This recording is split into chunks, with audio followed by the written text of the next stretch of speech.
We're talking about the Civil War all wrong. It's about individualism versus collectivism, and this is day 5 trying to stop that war so my daughter grows up in a safe country. Did you know individualism was founded by Soulja Boy?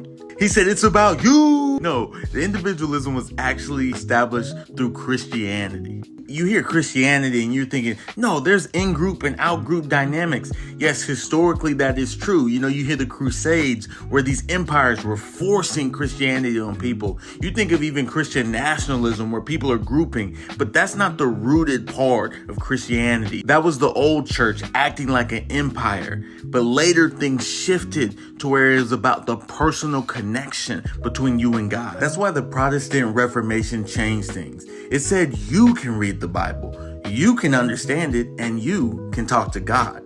That's individualism. That's putting you in the center of it all.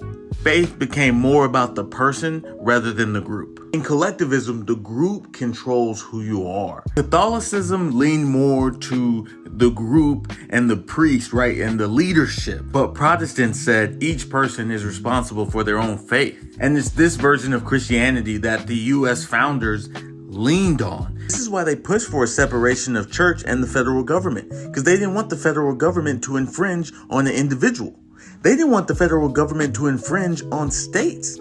This is a core principle driven by Christianity and the Protestant Reformation and the Enlightenment period. And if you're not speaking to this, if you're not speaking to individualism, you're kind of un-American.